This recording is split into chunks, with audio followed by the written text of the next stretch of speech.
এবার দেখো ইলেকট্রোম্যানিক এফেক্ট মানে inductive effect, plus I effect, minus I effect, এগুলো সব হয়ে গিয়েছে।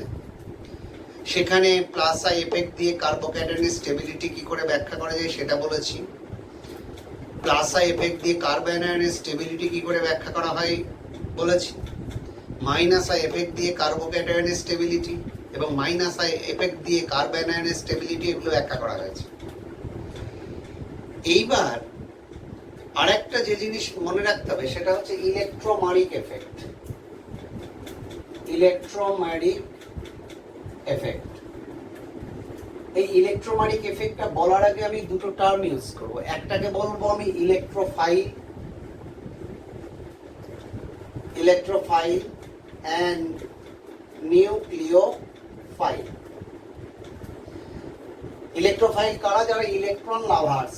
তাহলে ইলেকট্রন লাভার্স মানে কোনটা? ই প্লাস। ই মিন্স ইলেকট্রোফাইল, ওরা ইলেকট্রনকে পছন্দ করে, তার মানে নিশ্চয়ই ওর মাথায় প্লাস রয়েছে, দ্যাট ইজ ইলেকট্রোফাইল। নিউক্লিওফাইল মানে কি নিউক্লিয়াস লাভার্স, ধরো এ নিউ কি মাইনাস। নিউক্লিয়াস লাভার্স মানে কি নিউক্লিয়াসে থাকে ধনাত্মক আধানগ্রস্ত প্রোটন, পজিটিভলি চার্জ, তাদেরকে পছন্দ করছে, তার মানে কি nucleophile a new minus, that is nucleophile, that is electrophile. এইগুলোকে বলা হচ্ছে আক্রমণকারী গ্রুপ। আক্রমণকারী গ্রুপ কোনো সময় এ যেতে পারে প্রয়োজনে, কোনো সময় এ যেতে পারে। এখন ইলেকট্রোম্যানিক এফেক্টটা হচ্ছে এই রকম আক্রমণকারী গ্রুপের প্রেজেন্সে দুটো পরমাণুর মধ্যে যে ডাবল বন্ড বা ট্রিপল বন্ডের যে পাই ইলেকট্রন রয়েছে, সেই পাই ইলেকট্রনের টেম্পোরারিলি শিফটিং। টেম্পোরারিলি কেন বলছি না, যদি এই আক্রমণকারী গ্রুপ বা অ্যাটাকিং গ্রুপ যেটা ইলেকট্রোফাইল বা নিউক্লিওফাইল, এরা যাচ্ছে বলে কিন্তু তাদের পাই ইলেকট্রনের শিফটিংটা হবে। যদি ওরা ওখান থেকে রিমুভড হয়ে যায়, চলে যায়, তাহলে কিন্তু যে শিফটিংটা হয়েছিল সেটা আবার আগের অবস্থায় ফিরে আসবে। ফর এক্সাম্পল আমি একটা জিনিস দেখাই, ধরো C double bond,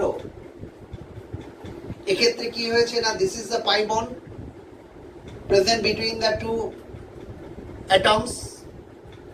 Here the atoms having different electronegativity. এরপরে যদি ধরো আমি বলছি একটা নিউক্লিওফাইল আসছে এ নিউ মাইনাস, যখনই এ নিউ মাইনাস আসবে তখনই কি হচ্ছে না, এই অক্সিজেনের ইলেকট্রোনেগেটিভিটি বেশি হওয়ার জন্য এর দিকে একটা ইলেকট্রনের পুল থেকে যায়। তাহলে পুলটা থেকে যাওয়ার জন্য এটা ডেল্টা প্লাস পায়। তাহলে সেই জায়গায় যখন এটা প্রবেশ করবে তখন কি হবে, এটা এখানে চলে আসবে, মানে আলটিমেটলি এটা চেঞ্জ হয়ে গিয়ে কি দাঁড়িয়ে দেবে, সিটা প্লাস আর ওটা মাইনাস। এটা তখনই ঘটবে যখন নিউক্লিওফাইল এখানে প্রেজেন্ট থাকবে। আর নিউক্লিওফাইল যদি রিমুভড হয়ে যায়, then it will also returns back to its own position. সে তার আগের অবস্থায় ফিরে আসবে এবং স্বাভাবিক অবস্থা ফিরে পাবে। তার মানে এই যে এফেক্টটা, এই যে শিফটিংটা ঘটলো, এদের প্রেজেন্সে শিফটিং ঘটাকে বলা হচ্ছে তোমার ইলেকট্রোম্যানিক এফেক্ট। এই এফেক্টটা কি না, এফেক্টটা টেম্পোরারি এফেক্ট। যদি আক্রমণকারী গ্রুপ যদি পালিয়ে যায় তাহলে ওরা কি করবে না, আগের অবস্থায় ফিরে আসবে। এরপরে যেটা রয়েছে সেটা হচ্ছে মেসোম্যানিক এফেক্ট। মেসোম্যানিক এফেক্টটা কি? মেসোম্যানিক এফেক্ট সেটা হচ্ছে যে কনজুগেটেড সিস্টেম, মানে অসম্পৃক্ত যৌগ, তার ভেতরে দুটো ভিন্ন অ্যাটমের মধ্যে পাই ইলেকট্রন রয়েছে। অসম্পৃক্ত জৈব যৌগ, অসম্পৃক্ত মানে কি ডাবল বন্ড বা ট্রিপল বন্ড রয়েছে এবং তারা কি কনজুগেটেড।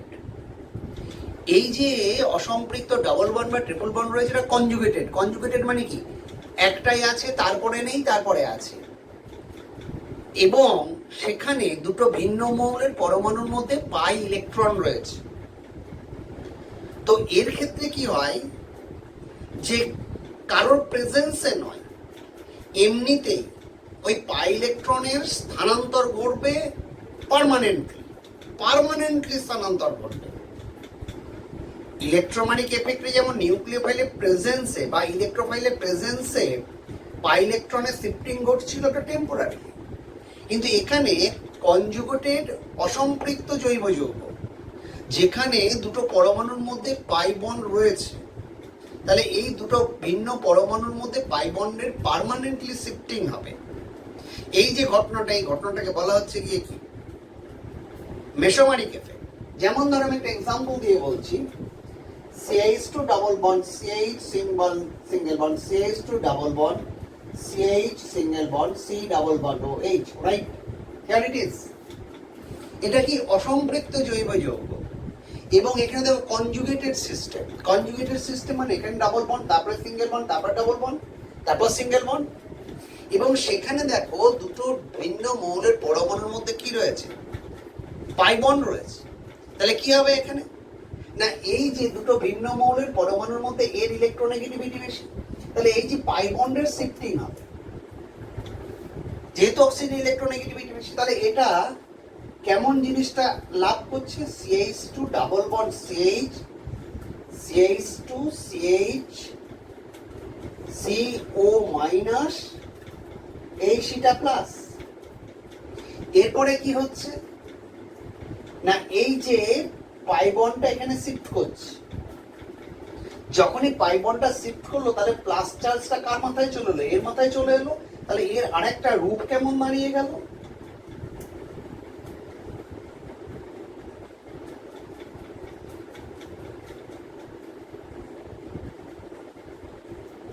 আরেকটা রূপ হয়ে গেল। আবার দেখো এই যে প্লাস চার্জটা, এই প্লাস চার্জটা শিফট করবে এই জায়গায়, কেমন করে না, এটা আবার যখন এইখানে চলে যাবে এর আরেকটা রূপ পাবে, কিরকম না CH2 plus CH double bond CH2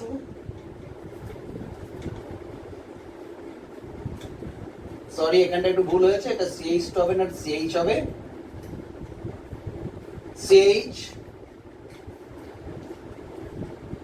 single bond CH double bond CO minus H।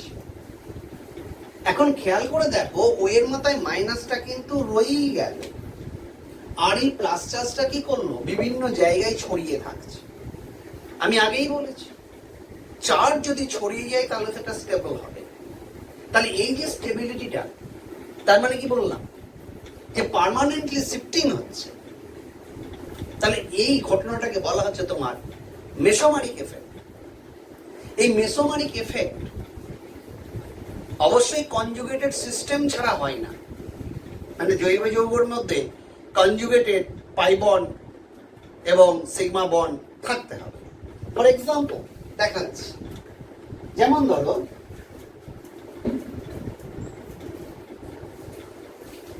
আমি বলছি ক্লোরোবেঞ্জিন,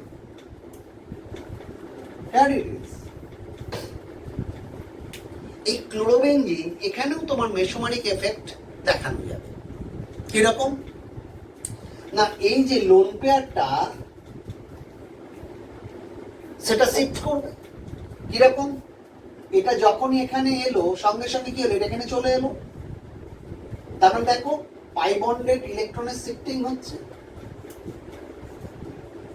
Cl এখানটা মাইনাস, এরপরে কি করছে আবার এইখানটা ঢুকছে, এটা এখানে চলে আসছে, তার মানে আবার কেমন হচ্ছে, আবার শিফটিং হবে। তার মানে এর ক্ষেত্রে যেহেতু, তাহলে ক্লোরিনের কি রয়েছে বলবো আমি তোমাদের আগেই বলেছিলাম, যদি পুশ করে, পুশিং এফেক্ট হলে সাইনটা হয় প্লাস, তাহলে এখানে ক্লোরিন দেখো লোন পেয়ারটাকে পুশ করছে। আমি বলবো ক্লোরিনের মেসোমারিক এফেক্ট রয়েছে কি প্লাস মেসোমারিক এফেক্ট, মানে ক্লোরিনের হচ্ছে গিয়ে plus M effect, plus M effect রয়েছে। তুমি বলে স্যার এগুলো জেনে আমার লাভটা কি, দেখো আমি বলেছিলাম কি চার্জ যদি ছড়িয়ে থেকে তাহলে সেটা স্টেবল হবে। আমি তোমাকে প্রশ্ন রেখেছি ক্লোরোবেঞ্জিনটা স্টেবল কিনা, এর স্টেবিলিটিটা কি করে ব্যাখ্যা করবে না, এই প্রসেসে এইখানে মাইনাস হচ্ছে, এই মাইনাসটা এখানেই কিন্তু পার্মানেন্টলি থেমে থাকছে না। দেখো এরা কি করছে, আবার শিফটিং করে এখানে এসছে, এরপরে আবার কোথায় যাচ্ছে,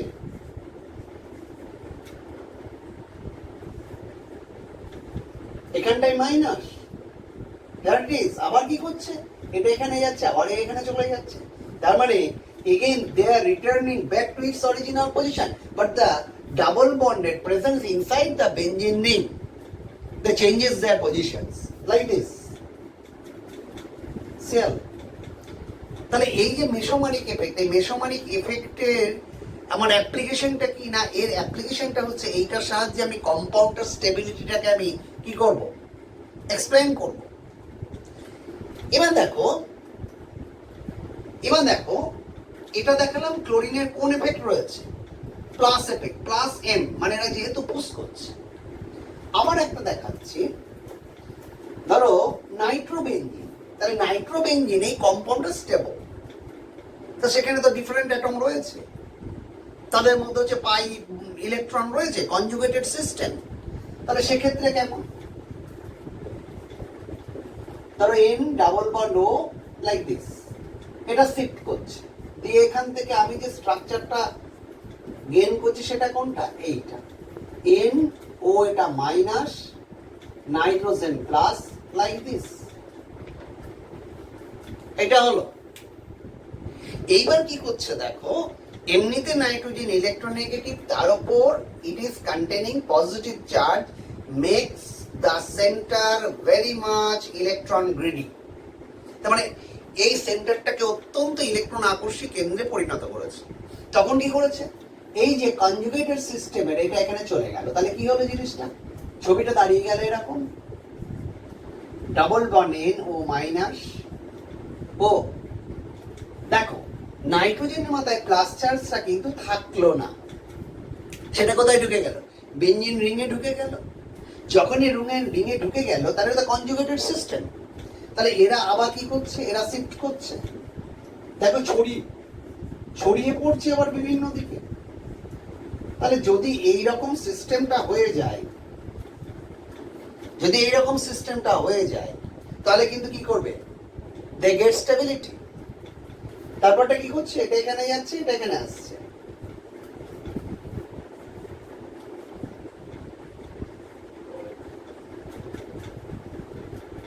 এখানটা মাইনাস, লাইক দিস, এগেইন কি করছে, সরি এটা প্লাস, এটা একটু ভুল হয়েছে, এইখানটা প্লাস চলে এসছে, রাইট, তাহলে এখানটা প্লাস এসছে, তারপরে কি করেছে না, এটা এইখানে শিফট করেছে, তাহলে প্লাসটা কোথায় চলে গেছে, ওই কর্নারে চলে গেছে।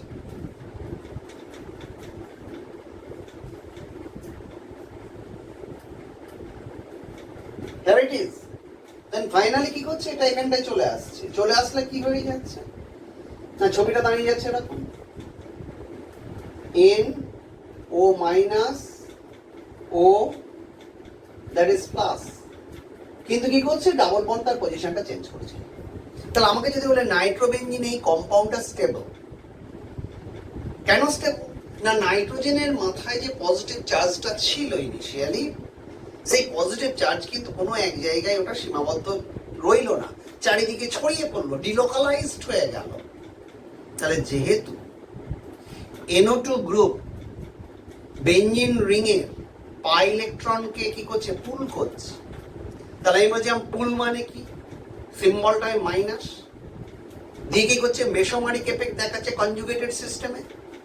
তাহলে এইটাকে বলবো আমি কি বলবো না, NO2 গ্রুপের কি এফেক্ট রয়েছে, এর হচ্ছে গিয়ে মাইনাস এম এফেক্ট। মাইনাস মানে কি করছে, পুল করছে, এম দিয়ে মেসোমারিজম ঘটাচ্ছে, মেসোমারিক এফেক্ট ঘটাচ্ছে, mesomeric effect, delocalisation through conjugated system, এইটাকে বলা হচ্ছে তোমার মেসোমারিক এফেক্ট। মেসোমারিক এফেক্ট সেটা তো অল টাইমস কাদের ক্ষেত্রে হবে, কনজুগেটেড সিস্টেমে। এরপরে যে এফেক্টটা রয়েছে সেটাকে বলা হচ্ছে তোমার রেজোনেন্স এফেক্ট।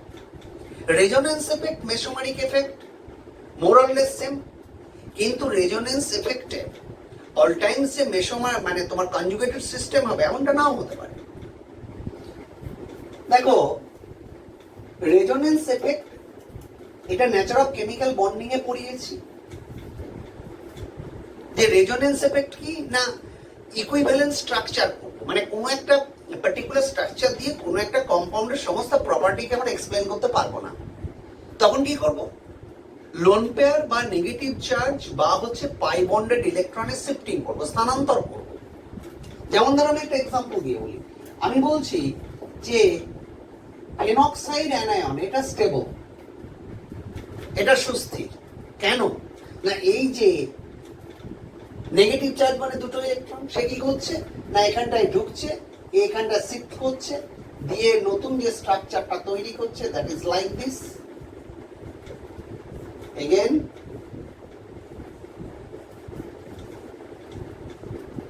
মাইনাস, দেখো শিফটিং করছে,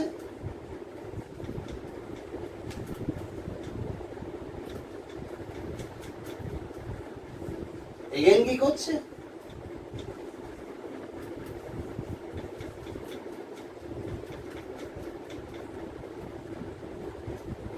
এইভাবে শিফটিং করছে। যখন এইভাবে শিফটিং করছে, দেখো নেগেটিভ চার্জটা কি করছে না ডিলোকালাইজড হচ্ছে, ছড়িয়ে যাচ্ছে।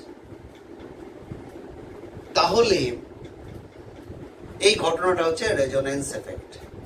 এই রেজোনেন্স এফেক্টটা মনে রাখবে, রেজোনেন্স এফেক্ট বা মেসোমারিক এফেক্ট লিস্টের মধ্যে সবচেয়ে টপ প্রায়োরিটি এরা হোল্ড করে, লিস্টের মধ্যে টপ প্রায়োরিটি হোল্ড করে রেজোনেন্স এফেক্ট। কি কাজ করে না আমি বললাম এইটা স্টেবল, কেন না এরকম অনেক রেজোনেন্স বা রেজোনেটিং স্ট্রাকচার করতে পারে বলে এই বেশি স্টেবল। মনে রাখবে রেজোনেটিং স্ট্রাকচারের সংখ্যা যত বাড়বে রেজোনেন্স এনার্জি তত বাড়বে এবং তাদের হচ্ছে স্টেবিলিটি তত বাড়বে। এবার দেখো আমি একটা জিনিসকে ব্যাখ্যা করি, ধরো আমি বলছি CH3CH2 প্লাস, রাইট, আরেকটা দেখাচ্ছি CH2 প্লাস। তাহলে এইটা কি, এটাও প্রাইমারি কার্বোক্যাটায়ন, এটাও প্রাইমারি কার্বোক্যাটায়ন। আমি বলছি এটা অ্যালিফেটিক প্রাইমারি কার্বোক্যাটায়ন, এটা অ্যারোমেটিক প্রাইমারি কার্বোক্যাটায়ন। অ্যারোমেটিকটা আমি পরে বলবো, বেঞ্জিন রিং আছে বলে এটা অ্যারোমেটিক। বলছি অ্যালিফেটিক কার্বোক্যাটায়ন, অ্যারোমেটিক কার্বোক্যাটায়ন, এদের মধ্যে তোমার হচ্ছে কি স্টেবিলিটি কার বেশি। দেখো তুমি বলবে স্যার এখানে তো এর প্লাস আই এফেক্ট আছে, দিয়ে পজিটিভ চার্জটাকে মিনিমাইজ করার চেষ্টা করছে, তাহলে বেশ ভালো। দ্বিতীয়টার কি হচ্ছে, দ্বিতীয়টার ক্ষেত্রে দেখো একটা অন্য ঘটনা ঘটছে, কি না এই পাই বন্ডেড ইলেকট্রনের শিফটিং ঘটছে। কার্বন যখন মাথায় প্লাস পেয়ে যায় তাহলে কার্বনের ইলেকট্রনেগেটিভিটি কি হয়, ইনক্রিজ করে। তখন কি করে বন্ডেড ইলেকট্রন পেয়ারকে ওরা হচ্ছে গিয়ে তুলে নেয়। তুলে নিলে এর পরবর্তী জায়গায় কি দাঁড়ালো, জিনিসটা আমার এইটা এইখানে দাঁড়ালো। এরপরে কি হলো, এর ইলেকট্রোনেগেটিভিটি এই কার্বনে বেড়ে গেল, সে কি করছে এখান থেকে টানছে, তাহলে দেখো আবার রেজোনেন্স করছে, এটা এখানে চলে গেছে, আবার কি হচ্ছে এটা এখানে শিফট করছে, তাহলে কি দাঁড়াচ্ছে জিনিসটা, তারপরে কি হচ্ছে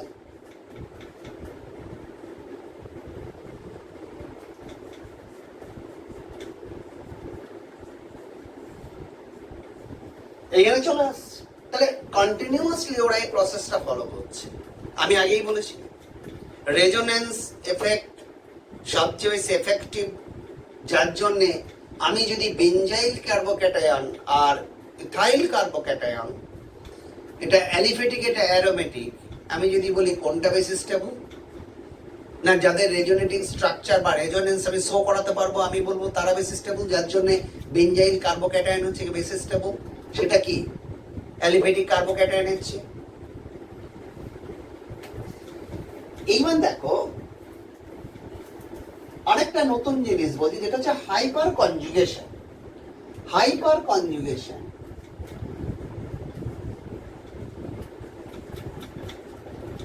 এটা হচ্ছে বিশেষ এক ধরনের রেজোনেন্স, যেটাকে বলা হচ্ছে no bond resonance. No bond resonance সেটা কি, রেজোনেন্স হবে, কিন্তু দুটো অ্যাটমের মধ্যে কোনো বন্ড থাকবে না। স্পেশাল টাইপ অফ রেজোনেন্স তাদের ক্ষেত্রে হয় না, যে সমস্ত আনস্যাচুরেটেড কম্পাউন্ড আছে তাদের ক্ষেত্রে হয়, যারা কার্বোকেটায়ন রয়েছে তাদের ক্ষেত্রে হয়। কেমন করে আমি একটু বিষয়টা একটু দেখাই। ধরো আমি বলছি CH3CH2+, রাইট? তাহলে কার্বনের মাথায় প্লাস চার্জ হয়ে যাওয়া মানে কার্বনের ইলেকট্রোনেগেটিভিটি কি হয়েছে? That gets increased. তারপরে বন্ডেড ইলেকট্রন পেয়ারকে কি করছে? তোলার একটা চেষ্টা করছে। সেক্ষেত্রে আমি করব কি, এর রেসপেক্টে একটু আলফা কার্বন, তাহলে এর রেসপেক্টে আলফা কার্বন, আলফা কার্বনের সঙ্গে যুক্ত হাইড্রোজেন গুলোকে কি বলবো? Alpha hydrogen. দেন এর স্ট্রাকচারটা কেমন হবে? Like this.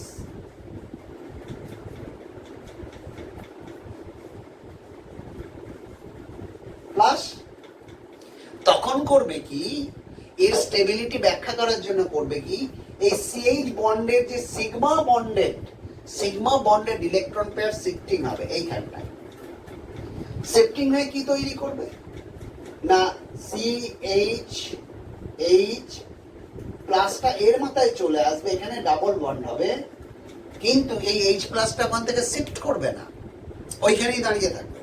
কারণ কি, পর মুহূর্তে আবার পাই বন্ডেড ইলেকট্রনটা এখানে আবার শিফট করবে, তখন আবার এই স্ট্রাকচারটা ওরা অ্যাচিভ করে যাবে। তাহলে এই স্ট্রাকচার থেকে একবার এই স্ট্রাকচার গেল, আবার দেখো এখান থেকে হাইড্রোজেন আবার ওরকম করতে পারে, এখান থেকে হাইড্রোজেন আমার এরকম করতে পারে। তাহলে এই ঘটনাটাকে বলা হচ্ছে তোমার কি, হাইপার কনজুগেশন। আর এই হাইড্রোজেন গুলোকে বলা হচ্ছে হাইপার কনজুগেটিভ হাইড্রোজেন। তাহলে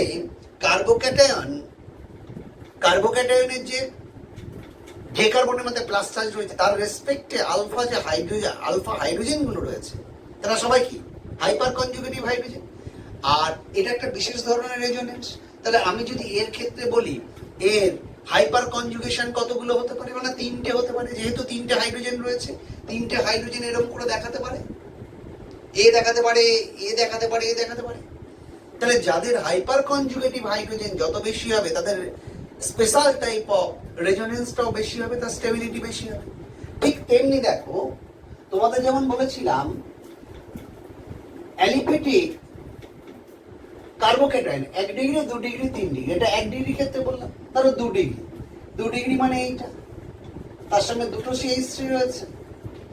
তাহলে how many alpha hydrogen is there? এখানে আলফা কার্বন, তাহলে এই 3টে আলফা হাইড্রোজেন, 3টে আলফা হাইড্রোজেন, তাহলে মোট আলফা হাইড্রোজেন কটা? 3টে 6টা। তাহলে হাইপার কনজুগেটিভ হাইড্রোজেন হচ্ছে 6টা। তাহলে হাইপার কনজুগেশন কতগুলো হবে? 6টা। তাহলে প্রথমেরটা যেটা আগে দেখিয়েছিলাম অ্যালিফেটিক 1 ডিগ্রি কার্বোক্যাটায়ন, তাহলে এর ক্ষেত্রে হাইপার কনজুগেটিভ হাইড্রোজেন কটা? 3টে। এর ক্ষেত্রে কটা? 6টা। আবার যদি টারশিয়ারি আমি যদি দেখাই, তাহলে এর ক্ষেত্রে হাইপার কনজুগেটিভ হাইড্রোজেন কটা? নিশ্চয়ই 3টে, 6টা, 3টে 9টা। তাহলে এর হচ্ছে 9টা, এর হচ্ছে 6টা, এর কটা? 3টে।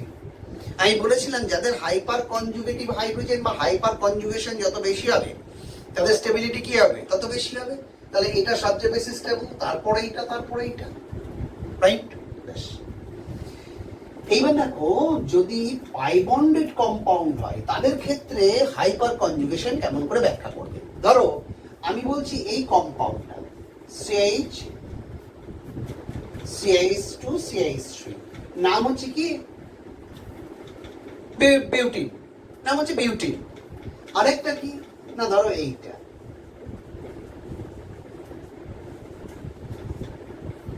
টু বিউটিন, এটা সিম্পল বিউটিন,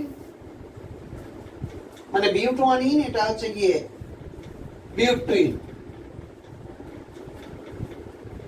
আমি যদি জিজ্ঞাসা করি এদের মধ্যে কোনটা স্টেবিলিটি বেশি, তাহলে এখানে তোমাকে বুঝে নিতে হবে যে আমি বলেছিলাম কি, এই যে গ্রুপটা, এর রেসপেক্টে, এটা এখন ফাংশনাল গ্রুপ, তাহলে এর রেসপেক্টে আলফা হাইড্রোজেন গুলোকে আমার গুনতে হবে। তাহলে এই গোটা ফাংশনাল গ্রুপের রেসপেক্টে আলফা কার্বন কোনটা? এখানে একটা, দিস ইজ আলফা কার্বন। তাহলে আলফা হাইড্রোজেন কটা? দুটো। এর ক্ষেত্রে আমি যদি বলি এর রেসপেক্টে আলফা কার্বন কটা? This is alpha carbon as well as this is alpha carbon. তাহলে দুটো আলফা কার্বন রয়েছে। তাহলে আলফা হাইড্রোজেনের সংখ্যা কত? না এখানে তিনটে, এখানে তিনটে, কটা? ছটা। তাহলে এর হাইপার কনজুগেটিভ হাইড্রোজেন হচ্ছে ছটা, আর এর হাইপার কনজুগেটিভ হাইড্রোজেন হচ্ছে দুটো। তাহলে যাদের হাইপার কনজুগেটিভ হাইড্রোজেন যত বেশি হবে তাদের হাইপার কনজুগেশন তত বেশি হবে, যার জন্য তাদের স্টেবিলিটিটা বেশি হবে। তাহলে আমি যদি প্রশ্ন করি এইটার এইটা এর মধ্যে কোনটার স্টেবিলিটি বেশি হবে, তুমি অবভিয়াসলি বলবে এইটার স্টেবিলিটি বেশি হবে, এর স্টেবিলিটিটা কম হবে। তাহলে এদের ক্ষেত্রে হাইপার কনজুগেশনটা কেমন করে ব্যাখ্যা করব, তাকিয়ে দেখো, তাকিয়ে দেখো। ধরো CH2 double bond, CH single bond, C এখানে H, CH, রাইট? এখানেও নো বন্ড রেজোনেন্স হবে। কেমন না, এটা এখানে শিফট করার জন্য এটা এখানে চলে গেল। তাহলে কি হলো জিনিসটা, ছবিটা দেখতে হয়ে গেল এরকম, CH2 এখানে minus, single bond, CH double bond, C এখানে H, এটা প্লাস H, CH3। তাহলে স্পেশাল টাইপ অফ রেজোনেন্স দেখো, no bond resonance, there is no bond, কোনো বন্ড নেই বাট রেজোনেন্স হচ্ছে, এটাকে বলা হচ্ছে তোমার কি, হাইপার কনজুগেশন। তাহলে এর ক্ষেত্রে হাইপার কনজুগেশন দ্বারা আমি হচ্ছে গিয়ে স্টেবিলিটি ব্যাখ্যা করব। তাহলে এখানে হাইপার কনজুগেটিভ হাইড্রোজেন কটা? দুটো। আর বিউটেনের ক্ষেত্রে কেমন দেখিয়েছিলাম দেখো, সি এইচ এইচ এইচ, এদিকেও রয়েছে। আমি যদি এখানে ধরি এইটা এখানে গেল, এটা এখানে চলে গেল, তাহলে কি হলো, হাইপার কনজুগেটিভ হাইড্রোজেন এর একটা, দুটো, তিনটে, এদিকেও তিনটে হতে পারে। তাহলে কত হবে? ছটা। যাদের হাইপার কনজুগেটিভ হাইড্রোজেন যত বেশি হবে তারা তত বেশি স্টেবল হবে। তাহলে পাই বন্ডেড কম্পাউন্ডের ক্ষেত্রে ওদের হাইপার কনজুগেশন দিয়ে স্টেবিলিটি ব্যাখ্যা করলাম। এইবার মজার ব্যাপার দেখো, দেখো আমি বলছি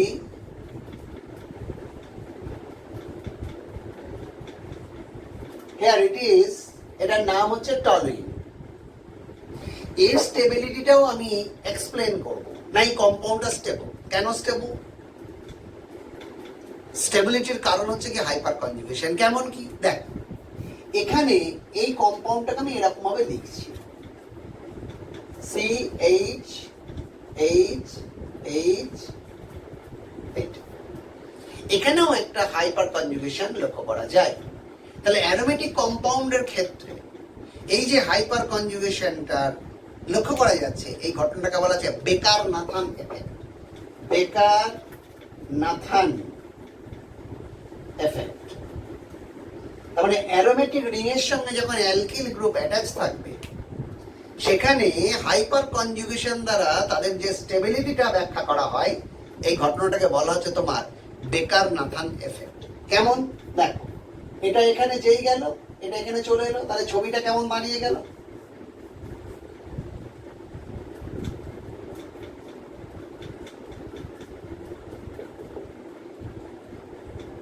এখানে H প্লাস হয়ে রইল, সঙ্গে সঙ্গে কি হলো, এখানটা মাইনাস চলে গেল, এইখানটা প্লাস হয়ে গেল, এখানটা মাইনাস হয়ে গেল। তাহলে এই যে ঘটনাটা ঘটলো, তার হাইপার কনজুগেশন দিয়ে স্টেবিলিটিটাকে আমি ব্যাখ্যা করতে পারবো, স্পেশাল টাইপ অফ রেজোনেন্স। তাহলে মানে অ্যারোমেটিক রিং এ অ্যালকিল গ্রুপ থাকলে তাদের স্টেবিলিটি এক্সপ্লেন করা হয় যে এফেক্ট দিয়ে, special type of hyper conjugation দিয়ে যেটা এক্সপ্লেন করা হয় সেটাকে বলা আছে বেকার-নাথান এফেক্ট। এইবার দেখো, তার অ্যানায়নের স্টেবিলিটি আমি -I এফেক্ট দিয়ে ব্যাখ্যা করেছি। এইবার দেখো, আমি একটা জিনিস তোমাকে দেখাই, ধরো CH3 CH2, রাইট, এখানে মাইনাস, তারপরে বলছি CH2 double bond CH minus, this is carbanion, this is also carbanion, CH triple bond C minus, this is also carbanion. তাহলে এতগুলো কার্বনিয়ন রয়েছে, আমাকে বলছে এদের স্টেবিলিটিটা তোমাকে ব্যাখ্যা করতে হবে। এখানে আগে একটা কথা বলে নি, চার্জ যদি কোথাও জমে থাকে, তাহলে জমে থাকলে সঙ্গে সঙ্গে অন্যকে দেওয়ার প্রবণতা বাড়বে এবং রিঅ্যাক্টিভিটি বাড়বে, তার মানে স্টেবিলিটি কি হবে, কমবে। আর যদি দেওয়ার প্রবণতাটা যদি কমে যায় তাহলে কি হবে, রিঅ্যাক্টিভিটি কমবে, তারপরে স্টেবিলিটি কি হবে, বাড়বে। খেয়াল করে দেখো, এইখানে যে কার্বনটা রয়েছে দ্যাট ইজ sp3, কিন্তু এইখানে যে কার্বনটা রয়েছে তোমাদের সবসময় মনে রাখবে যে কার্বনের মাথায় মাইনাস বা কার্ব অ্যানায়ন হলেই যে তার সংকরায়নের চরিত্র sp3 হবে এমনটা না, কারণ সেই যদি তোমার আনস্যাচুরেটেড কার্বন হয়, তাহলে আমি তো বলেছিলাম ডাবল বন্ডেড কার্বন হলেই তার সংকরায়নের চরিত্র কি হয়, sp2 হয়। তাহলে তার মাথায় মাইনাস বা কার্ব অ্যানায়ন, তার ক্যারেক্টারটাও হবে কত, that is also sp2. Here it is negative charge residing on this carbon atom. এর সংকরায়নের চরিত্র কত হবে, sp। আমি বলছি এদের স্টেবিলিটি আমাকে ব্যাখ্যা করতে হবে কেমন করে। মনে রাখবে সংকরায়নে এস ক্যারেক্টার যত বাড়বে তার ইলেকট্রোনেগেটিভিটি তত বাড়ে, অর্থাৎ ইলেকট্রনকে হোল্ড করে রাখার প্রবণতাটা বাড়বে, ইলেকট্রনকে হোল্ড করে রাখার প্রবণতা বাড়বে, অন্য কাউকে দেব না এই মানসিকতাটা বাড়বে। তাহলে এর ক্ষেত্রে কি রয়েছে, এই এস চরিত্র কত, 25%, এস চরিত্র হচ্ছে গিয়ে 33.33%, এখানে এস চরিত্র কত, 50%। তাহলে এস চরিত্র যত বাড়বে সেই মৌলের ইলেকট্রনকে টেনে রাখার প্রবণতা বেশি হবে, টেনে রাখার প্রবণতা বেশি হলে অন্যকে দেওয়ার প্রবণতা কমে যাবে, আর অন্যকে দেওয়ার প্রবণতা কমে গেলে তার রিঅ্যাক্টিভিটি কমে যাবে, তবে স্টেবিলিটি বাড়বে। তাহলে সেদিক দিয়ে বলতে গেলে আমার স্টেবিলিটি দেখা থাকে না, এইগুলো স্টেবল বলতে পারি। এইবার দেখো ফ্রি রেডিক্যাল বা মুক্ত মূলক, ফ্রি রেডিক্যাল বা মুক্ত মূলক আমি বলেছিলাম তিনটে টাইপ ফ্রি রেডিক্যাল, একটা হচ্ছে গিয়ে 1 ডিগ্রি, একটা 2 ডিগ্রি, একটা 3 ডিগ্রি। তার মানে ধরো CH3 CH2 এটা একটা free radical, CH3 CH CH3 free radical, এটা 1 ডিগ্রি, 2 ডিগ্রি,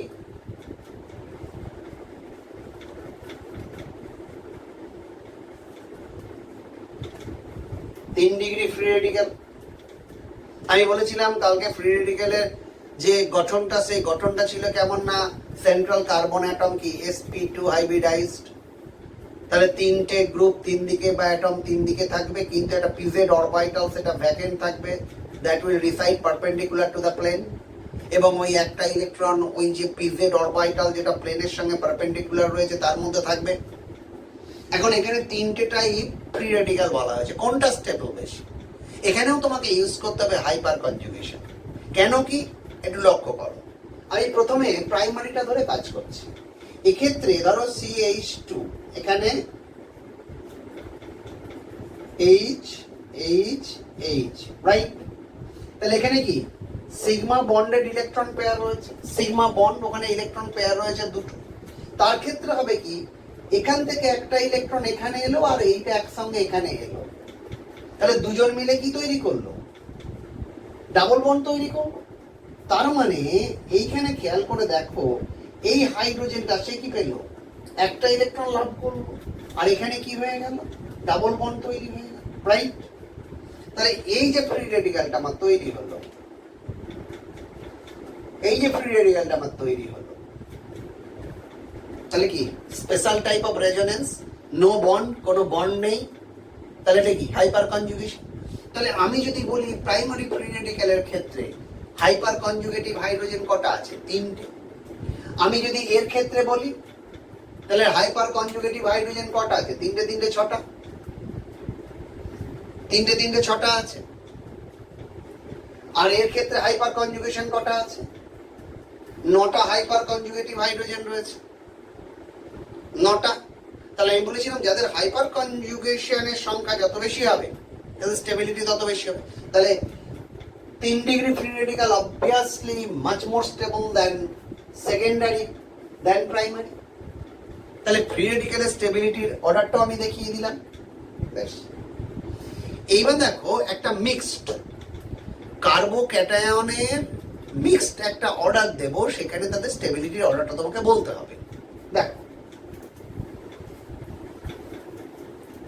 যেরকম মিক্সড অর্ডারটা বলছেন, ধরো that is primary carbocation, secondary carbocation,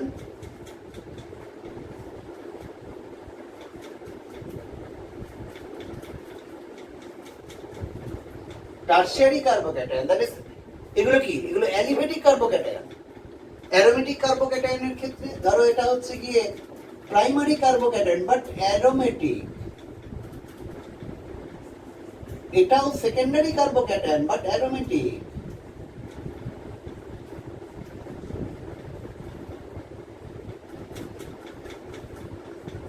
এটাও টারশিয়ারি কার্বোক্যাটায়ন কিন্তু অ্যারোমেটিক।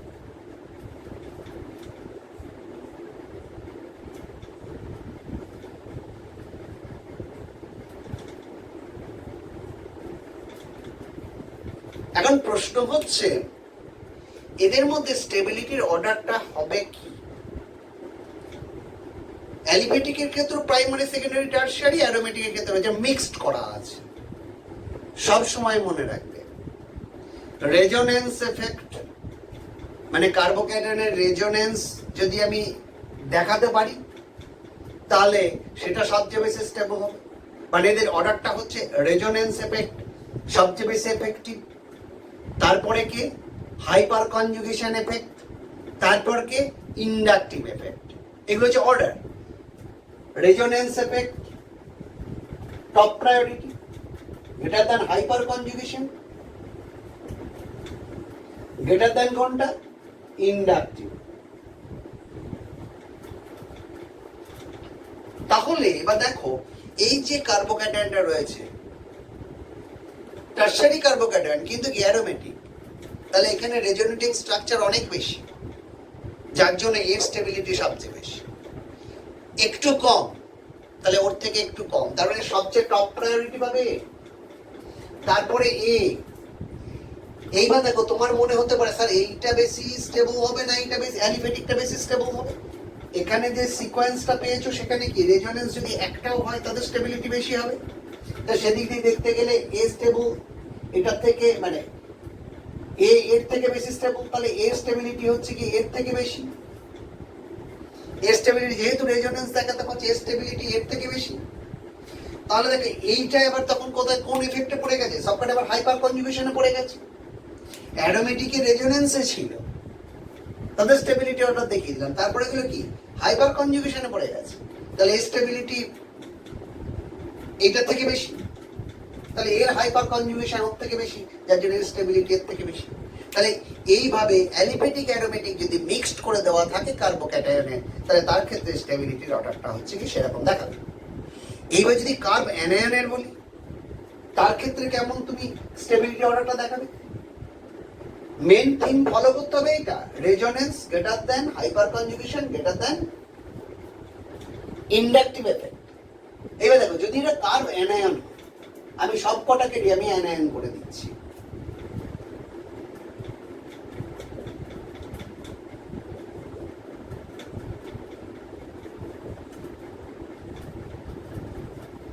দেখো primary, secondary, tertiary, carb anion সবকটাই করে দিলাম।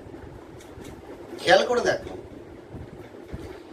বেঞ্জিন রিং বা অ্যারোমেটিক রিং যদি থাকে তাহলে নেগেটিভ চার্জগুলো কিন্তু রেজোনেন্স করবে। আমি একটা দেখিয়ে দিচ্ছি কিরকম, একটাকে দেখাই আগে। ধরো CH2 একটা মাইনাস, তাহলে কি করবে, এই যখনই এখানে ঢুকবে এখানে চলে যাবে।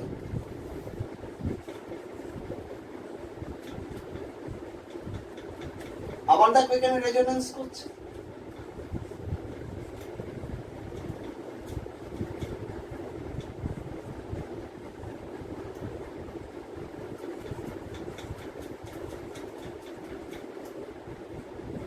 এরকম করছে। তাহলে কি দাঁড়িয়েছে বিষয়টা, না এই যে রেজোনেন্সটা করছে, এই যে রেজোনেন্স গুলো করছে, তাহলে রেজোনেন্স দ্বারা স্টেবিলাইজড হচ্ছে। আমি বলেছিলাম তো যে নেগেটিভ চার্জ হোক পজিটিভ চার্জ হোক আইদার নিউট্রালাইজ হবে অথবা ডিলোকালাইজড হবে। তাহলে সেদিক দিয়ে গেলে এর ক্ষেত্রে দেখো কটা অ্যারোমেটিক বেঞ্জিন রিং পাচ্ছ, অনেকগুলো, 3টে। তাহলে এর ক্ষেত্রে নিশ্চয়ই রেজোনেটিং স্ট্রাকচারের সংখ্যা অনেক বেশি হবে, তার তুলনায় এটার কম হবে। তাহলে আমি যদি স্টেবিলিটির অর্ডারটা বলি, তাহলে এদের ক্ষেত্রে স্টেবিলিটির অর্ডারটা কেমন দাঁড়াচ্ছে? দিস গ্রেটার দ্যান ওই যেটা দেখিয়েছিলাম,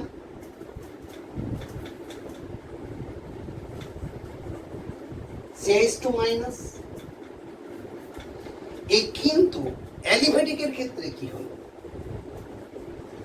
এখানে দেখো, এখানে তার হাইপার কনজুগেশন দেখানো যাবে না, কারণ হাইপার কনজুগেশন তাদের ক্ষেত্রে দেখানো যাবে হয় পাই বন্ডেড ইলেকট্রন যদি থাকে, তাদের রেসপেক্টে যদি আলফা হাইড্রোজেন থাকে, বা কার্বোক্যাটায়নে থাকে। কার্বোক্যাটায়নের ক্ষেত্রে তো কোনো হাইপার কনজুগেশন হয় না। তাহলে এখানে একমাত্র এক্সপ্লেন করবে কোনটা দিয়ে, না ইনডাকটিভ এফেক্ট দিয়ে। তাহলে এখানে দেখো 3টে CH3 গ্রুপের প্লাস আই এফেক্ট অনেক বেশি, যার জন্য কার্বনের নিকট ইলেকট্রন ডেনসিটি কি অনেক বেশি। তারপরে তাহলে ইলেকট্রন ডেনসিটি বেশি হয়ে গেলে এটা আনস্টেবল হয়ে যাবে, তাহলে এর স্টেবিলিটি কি হবে? সবচেয়ে কম হবে। তাহলে এর স্টেবিলিটি কি হবে? এর তুলনায় একটু বেশি হবে, কারণ মাইনাস চার্জের ডেনসিটি কম। এর ক্ষেত্রে কি মাইনাস চার্জের ডেনসিটি কি আরেকটু কম, তাহলে স্টেবিলিটি বেশি হবে। তাহলে আমি যদি মিক্সড করে লিখি, তাহলে মিক্সড করে লিখলে আলটিমেটলি কার্ব অ্যানায়নের যে স্টেবিলিটির অর্ডার যেগুলো দেওয়া হবে সেটা হচ্ছে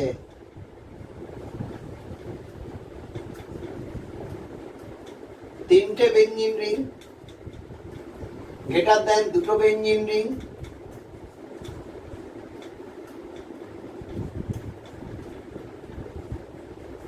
গ্রেটার দ্যান একটা benzene ring, greater than CH3 CH2 minus, greater than minus, greater than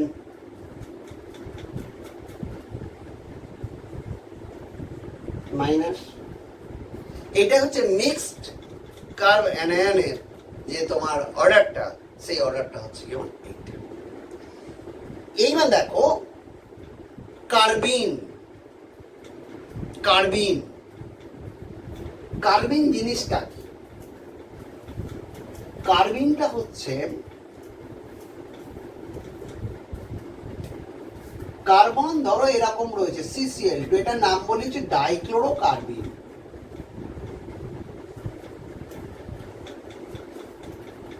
এই কার্বিনে কার্বনের মাথায় দুটো ইলেকট্রন রয়েছে। এই দুটো ইলেকট্রন দুরকম ভাবে থাকতে পারে, একটা অরবিটালে থাকতে পারে দুটো ইলেকট্রন, অথবা দুটো ইলেকট্রন দুটো অরবিটালে থাকতে পারে। এদের মোড অফ হাইব্রিডাইজেশন দুটো টাইপ হতে পারে। যখন দুটো ইলেকট্রন একটা অরবিটালে থাকবে তখন সেটাকে বলবো সিংলেট। সিংলেট যখন দুটো ইলেকট্রন একটা অরবিটালে থাকবে, দুটো ইলেকট্রন একটি অরবিটালে থাকবে, তাহলে তার মোড অফ হাইব্রিডাইজেশন হবে sp2, তখন বলবো সিংলেট। তার মানে তখন তার স্ট্রাকচারটা হবে এরকম,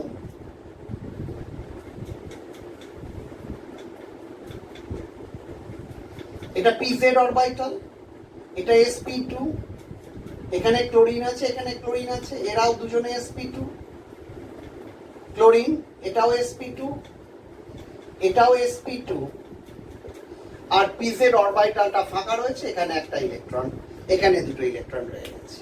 তাহলে এইটাকে বলবো, যেহেতু একটা sp2 অরবিটালের মধ্যে দুটো ইলেকট্রন রয়ে গেছে, এইটাকে বলবো আমি কি, তোমার হচ্ছে গিয়ে সিংলেট। দ্যাট ইজ সিংলেট, এটাকে বলো সিংলেট স্টেট। ডাইক্লোরো কার্বিনের দুটো স্টেট আছে, একটা হচ্ছে সিংলেট স্টেট রয়েছে, আর একটা হচ্ছে ট্রিপলেট। ট্রিপলেট মানে কি? ট্রিপলেট মানে দুটো একক ইলেকট্রন দুটো আলাদা আলাদা অরবিটালে থাকবে অযুগ্ম হয়ে। কিরকম সেটা দেখো, সেক্ষেত্রে সংকরায়নটা হবে, মানে ধরো এটাও ডাইক্লোরো কার্বিন, যদি এটা ট্রিপলেট হয়, ট্রিপলেট হয়, তা ট্রিপলেট যদি হয় তাহলে সংকরায়নের ক্যারেক্টারটা হবে কি না sp। sp মানেটা কেমন? sp মানে হচ্ছে গিয়ে কিরকম না, ধরো এটা কার্বন, তাহলে একটা অরবিটাল ওপরে আছে, একটা নিচেই রয়েছে, এখানে একটা ইলেকট্রন, এখানে একটা ইলেকট্রন রয়েছে, এখানে শিএল রয়ে গেছে, দুটো আলাদা আলাদা অরবিটাল রয়ে গেছে, একটা এসপিতে রয়েছে, একটা এসপিতে রয়েছে, দুটো এসপিতে রয়েছে। তাহলে এইটা হচ্ছে গিয়ে কি এসপি, এটা হচ্ছে গিয়ে তোমার কি না ট্রিপলেট, দুটো অযুগ্ম ইলেকট্রন, দুটো আলাদা আলাদা কক্ষকে রয়েছে। তাহলে এইগুলো গেল তোমাদের যে অর্গানিক মেকানিজমের যে ক্রিয়া কৌশলের যে ধাপগুলো। আবারও বলছি, অর্গানিক প্রোডাক্ট তৈরি হয়, তোমার রিয়াকশনটা না জানা থাকলেও প্রোডাক্ট তুমি তৈরি করতে পারবে, কারণ জানো যে ইন্টারমিডিয়েট তৈরি হয় কার্বনায়ন, কার্বোক্যাটায়ন বা ফ্রি রেডিক্যাল। তাদের স্টেবিলিটিটা দেখলেই বুঝতে পারবে প্রোডাক্টটা কি হবে। যার জন্য এদের স্টেবিলিটি দেখানোর জন্য আমি ইন্ডাকটিভ এফেক্ট বললাম, মেসোমারিক এফেক্ট, রেজোনেন্স এফেক্ট, এই এফেক্টগুলোকে আমি বোঝালাম। আর কার্বনায়ন, কার্বোক্যাটায়নের স্টেবিলিটি ব্যাখ্যা কিভাবে করতে হয় দেখালাম, ফ্রি রেডিক্যাল বোঝালাম, আবার তাদের স্টেবিলিটির জন্য হাইপার কনজুগেশনটাও ব্যাখ্যা করেছি। টোটাল জিনিসগুলো ব্যাখ্যা করেছি। মানে আমার আসল উদ্দেশ্য ইন্টারমিডিয়েট যারা তৈরি হচ্ছে সেই ইন্টারমিডিয়েটগুলো স্টেবিলিটি ব্যাখ্যা করার জন্য আমি এতগুলো কাজ করলাম, সেইগুলোকে ইউজ করে প্রোডাক্টগুলোকে বানাতে হবে। যার জন্যই বলা হচ্ছে মেকানিজম এর প্রথম বা প্রাইমারি স্টেপ হচ্ছে এইটা।